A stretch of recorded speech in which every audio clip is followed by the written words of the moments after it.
Assalamualaikum warahmatullahi wabarakatuh.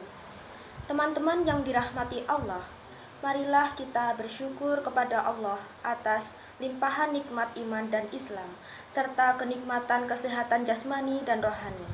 Oleh karena itu, mari kita senantiasa bertakwa kepada Allah Azza wa Jalla. Sholawat dan salam senantiasa kita tercurahkan kepada Nabi Muhammad SAW bersama para sahabat, orang-orang yang mengikuti jejak perjuangan beliau hingga yaumul kiamah. Teman-temanku yang dicintai Allah, kenapa banyak dari kaum muslimin tidak mengerjakan sholat? Tidak usah jauh-jauh untuk melaksanakan sholat sunnah. Sholat 5 waktu yang wajib saja mereka tidak kerjakan. Padahal cukup 10 menit waktu yang diperlukan untuk melaksanakan sholat dengan khusyuk. Mengherankan bukan? Banyak kaum muslimin bekerja banting tulang sejak matahari terbit hingga matahari terbenam. Pertanyaannya, kenapa mereka melakukan hal itu?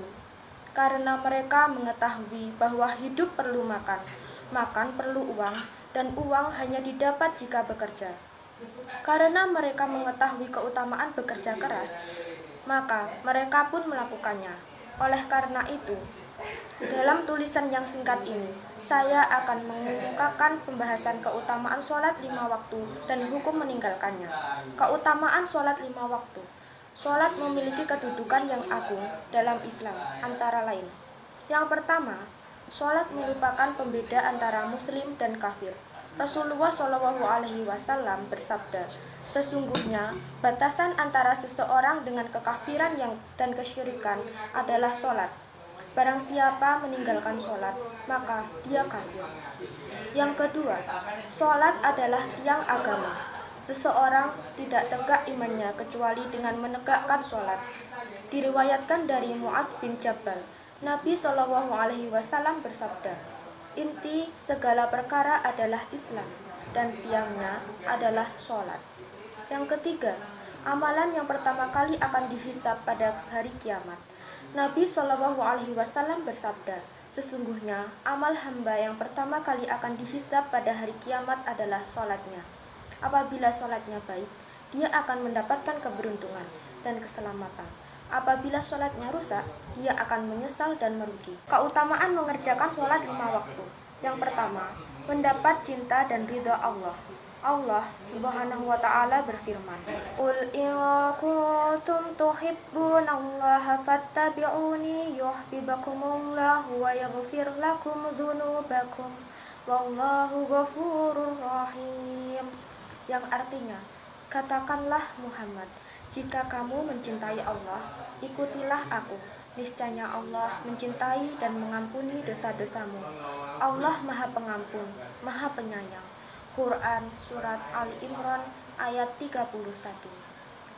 Yang kedua, selamat dari api neraka dan masuk ke dalam surga. Allah Subhanahu wa ta'ala berfirman, yuslih lakum a'malakum wa yaghfir lakum dzunubakum wa man yuti'illaha wa rasulahu faqad faza fawzan 'azima. Yang artinya, niscaya Allah akan memperbaiki amal-amalmu dan mengampuni dosa-dosamu. Dan barang siapa menaati Allah dan Rasulnya, maka sungguh dia menang dan kemenangan yang agung. Quran Surat Al-Ahzab ayat 71. Yang ketiga, pelaku sholat disifati sebagai seorang muslim yang beriman dan bertakwa. Allah Subhanahu wa ta'ala berfirman, Dzalikal kitabu la raiba fihi hudzal lil muttaqin. Kitab Al-Quran ini tidak ada keraguan padanya, petunjuk bagi mereka yang bertakwa. Quran Surat Al-Baqarah ayat 2. Dan alladzina yu'minuna bil ghaibi wa yuqimuna sholata wa mimma razaqnahum yunfiqun. Yang artinya, yaitu mereka yang beriman kepada yang gaib, melaksanakan sholat, dan menginfakkan sebagian rezeki yang kami berikan kepada mereka. Quran Surat Al-Baqarah ayat 3. Demikian yang dapat saya sampaikan, semoga ada guna dan manfaatnya. Fastabiqul khairat. Wassalamualaikum warahmatullahi wabarakatuh.